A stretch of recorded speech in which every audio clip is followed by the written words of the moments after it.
Bonjour les balances, merci à vous d'être là. Je suis ravie de vous accueillir pour votre guidance des 2 prochaines semaines, donc du 12 au 25 février 2024. Alors prenez si les messages vous parlent, si ça résonne avec vous, avec votre situation, sinon surtout vous ne forcez rien, vous laissez passer. Ça c'est très important d'être dans cette réceptivité, dans cette compréhension des messages qui arrivent. Alors, je commence par un premier message pour l'énergie qui vous accompagne sur la quinzaine de l'oracle d'histoire de sorcière. Je continue avec le tarot pour la situation et je termine avec un message, un conseil du petit oracle des anges. Voilà, c'est parti pour vous les balances. On regarde quelle est cette énergie qui vous accompagne sur la quinzaine. Alors, on a imagine et conçoit. La notion de créer, là, de se lancer dans une forme de créativité, dans quoi que ce soit, dans un projet. Ça peut être aussi de la créativité dans une relation, mais il y a la notion de ne pas s'arrêter à l'imagination, à l'imaginaire, à l'envie. Il y a la notion de se lancer concrètement ensuite dans l'élaboration. Donc c'est la phase où à la fois vous rêvez à ce que vous voulez créer, quel que soit ce que vous voulez créer, hein, vous laissez libre cours à votre imagination, mais dans la foulée, de suite, il y a la notion de faire, d'agir concrètement dans la matière, de mettre ça en plan, de mettre ça, on voit ce personnage-là qui est en train d'écrire, qui prend des notes, qui met en harmonie tout ce qui lui est passé par la tête, et qui en fait quelque chose qu'elle va pouvoir réaliser, voir concrètement se réaliser. Donc, il y a cette notion de laisser libre cours à votre imagination pour créer quelque chose dont vous ne savez encore rien. Mais il y a cette idée c'est presque un brainstorming de toutes les idées que vous avez. Et ensuite, ça va s'organiser, ça va se mettre en place pour donner quelque chose. Il y a une idée d'avenir dans tout ça. On regarde à quoi ça peut se rattacher. On regarde avec le tarot. Je fais le tirage, je vous retrouve de suite. Avant de regarder le dos deck, je voulais ajouter aussi qu'on ne vous demande pas d'avoir des idées pour quelqu'un d'autre. Ce sont vos idées que vous mettez en place pour votre projet. Voilà, et ça ne fait intervenir personne d'autre que vous. C'est vos projets, vos rêves. En dos de deck, on a le soleil. On a vraiment la notion là d'un enfant qui est joyeux parce que justement, il est dans la spontanéité, il est dans l'expression pure, spontanée, juvénile de ce qu'il a envie de vibrer, de ce qu'il a envie de rayonner. On est dans ces mêmes énergies, hein. Vous laissez foisonner tout ce qui vous vient par la tête, tout ce qui vous passe par la tête. Ce sont des papillons, des licornes, des châteaux. Il y a tout. Il n'y a pas de besoin que ça soit rationnel. Et là, cet enfant, il est dans cette énergie. Le soleil, c'est une notion de réussite, de rayonner, de briller, mais d'être aussi dans sa partie très, très juvénile, très spontanée. Il n'y a pas de frein, il n'y a pas de limite. La réalité n'a pas encore eu de prise sur l'imaginaire. Alors, on a le jugement dans la situation, pardon. On a l'as de bâton inversé et le 9 de bâton. Alors, c'est peut-être un conseil qu'on vous donne, ça, parce qu'on sent qu'il y a une difficulté à lâcher prise sur une nouvelle énergie, une nouvelle façon de créer, une nouvelle façon d'être. On sent des résistances encore par rapport à cette façon de voir la vie, à cette façon d'envisager les projets. L'as de bâton, il est inversé, donc on sent qu'il y a quelque chose qui pulse, qui est nouveau, qui aurait envie de se mettre en place de façon complètement nouvelle, de façon spontanée, juvénile, mais c'est comme s'il y avait un frein, il y a des résistances par rapport à ça.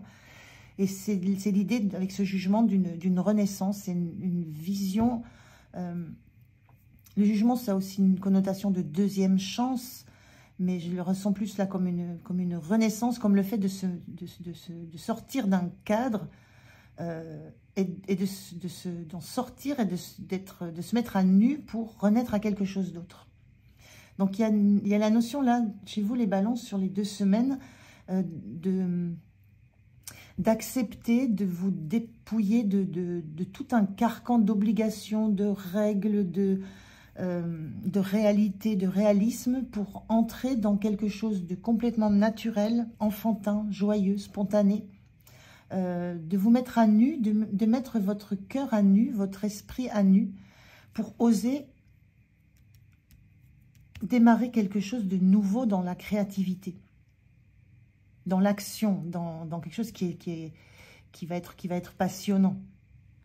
Et il y a ce besoin de lâcher des résistances. Là, vous vous accrochez encore à des choses qui ont été plantées, ancrées à des règles, à des façons de faire qui sont établies depuis longtemps. Vous êtes encore en train de vous agripper à ça, mais on sent que j'allais dire, ça chatouille. On sent que quelque part, il y a ce besoin de transformer, de naître à autre chose, de faire autrement que ce que vous avez toujours fait.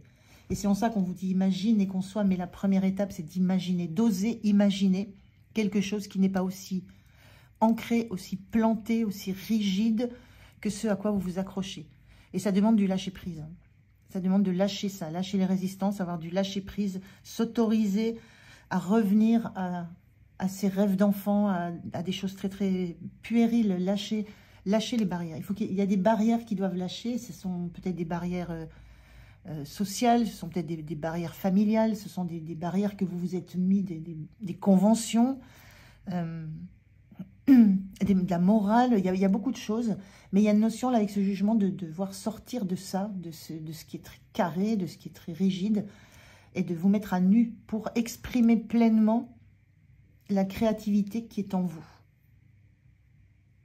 Dans quelque domaine que ce soit, hein. Là on est dans du bâton, on est dans de l'action, dans du faire, dans du côté assez matériel, assez ce qui passionne aussi beaucoup, mais ça peut toucher tous les domaines. Hein. Vous attachez ça à votre situation, mais il y a quelque chose qui est en train de vous remuer là et que vous sentez qui va sortir, qui va émerger.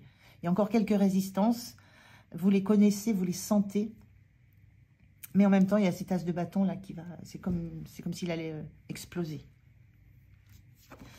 Alors, comment vous vous sentez justement en 8 de bâton il y a comme une sensation d'urgence. Vous sentez qu'il y a urgence, on est encore dans le bâton, on est encore dans cette créativité, dans cette action, dans ce besoin de faire, d'agir, de bouger.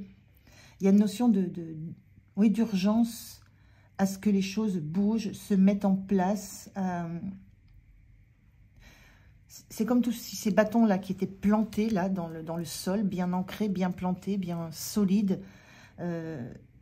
C'est comme si vous arriviez à les déraciner et qu'ils allaient vous accompagner, mais vers quelque chose de beaucoup plus vif. On est en moto, là, on trace en moto. Donc, vous sentez comme voilà, c'est vraiment comme une urgence à bouger et à faire bouger les codes, à faire bouger les résistances aussi que vous avez. Il y a vraiment quelque chose de cet ordre-là. Le point de soutien, ce qui va vous aider, c'est ce 2 de bâton. On est vraiment dans le bâton, hein. On est dans l'énergie, quelque chose qui est très énergique, très, très vif. Hein. Ce 2 de bâton, là, c'est de la même façon. Moi, ça me parle de projets. Vous avez des projets. Donc, le point de soutien, ce qui va vous aider, c'est que vous avez des projets. Vous regardez devant, vous avez envie de sortir sauter de ce balcon-là. Ce balcon, c'est la zone de confort. Vous êtes encore accroché à un pilier qui est là, mais vous avez déjà lâché l'autre. Il y a une étape, il y a des étapes que vous franchissez. Alors, peut-être que ça n'est pas aussi rapide que vous le souhaitiez, parce qu'il y a des choses quand même qui sont ancrées, solides depuis longtemps. Hein. Ça peut être aussi vos propres barrières en vous. Vos blocages, vos peurs, vos doutes, il y a quelque chose, et puis je vais parler de conventions sociales, ça peut être aussi des règles familiales, ça peut aussi être la façon dont un couple s'est élaboré, ça a été fait dans le temps, de façon solide, et c'est comme ça, c'est droit. Mais là, cette urgence à faire bouger les lignes, ce qui va vous aider, c'est que vous allez y aller par étapes, mais vous êtes plongé vers le futur. Il y a cette notion de lâcher petit à petit tout ce qui vous rattache à cette zone très fixe, cette zone de confort très fixe, et vous lâchez petit à petit, et vous ouvrez sur l'extérieur. On a un personnage qui a un téléphone portable, c'est l'ouverture au monde. On a Internet, on a l'ouverture au monde. Vous vous ouvrez à d'autres possibles. Donc là, c'est très positif pour vous. Et le point de vigilance, c'est ce 8 d'épée inversé. Point de vigilance, c'est ne vous auto-sabotez pas. Ne restez pas dans vos liens. Ne restez pas En fait, ne restez pas les yeux fermés sur ce qui vous attend. Il y a cette notion de vous sentir prisonnier, mais c'est mental. C'est vraiment, ce sont des prisons mentales. Je vous disais, ces barrières érigées, elles peuvent être mentales. Là, dans le 8 d'épée, on est dans de la prison mentale. Il n'y a pas de réalité dans ce qui nous bloque. Ce sont voilà, les conventions, les règles qu'on s'est imposées, les règles qu'on vous a imposées, les carcans sociaux dans lesquels vous vous êtes enfermés et dont vous avez besoin d'émerger, de sortir, de faire sortir de ça votre vraie nature. Et donc le point de vigilance, c'est ne restez pas enfermé dans vos peurs, dans vos doutes, dans tout ce qui vous bloque. Ça ne sont que des pensées bloquantes, des pensées limitantes. Ce n'est que dans votre tête. Donc il y a une notion de ne pas rester attaché et lié, ligoté à des craintes de ce que ça va générer autour de vous. Je vous le disais, la seule personne concernée par ça, c'est vous.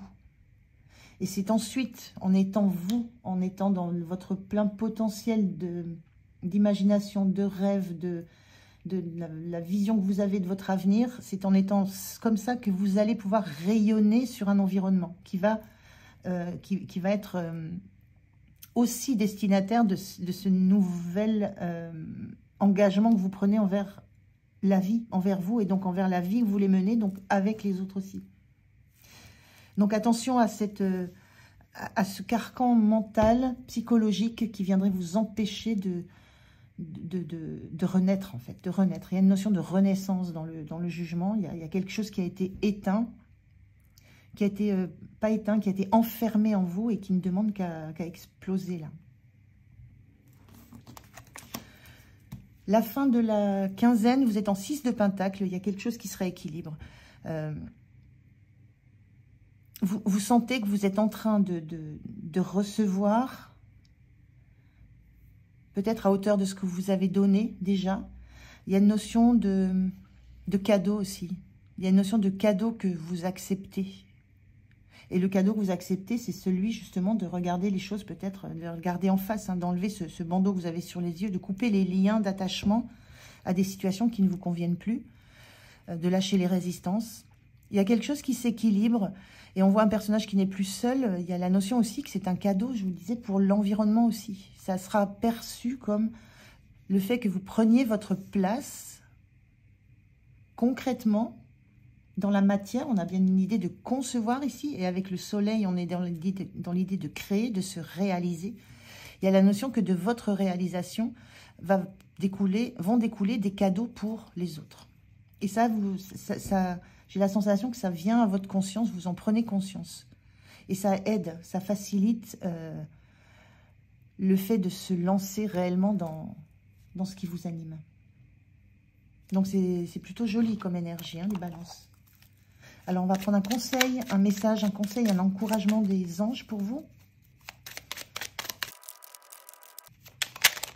Merci. On a bonté. Un geste tendre rallume le pouvoir de l'amour. Rappelle-toi d'être bon envers toi-même. Ce que je vous disais, la première personne à qui vous devez penser, à qui vous devez la joie, le bonheur, le rayonnement intérieur d'abord, c'est vous. C'est à vous qu'il faut penser, c'est à vous qu'il faut apporter de l'amour, c'est à vous qu'il faut apporter de la bonté, de la compassion. C'est d'abord vous, pour pouvoir ensuite apporter ce cadeau aux autres, à votre environnement. Voilà les balances, c'est un joli tirage. Je vous remercie de m'avoir écouté, je vous souhaite de belles semaines. Prenez soin de vous, je vous dis à tout bientôt. Au revoir.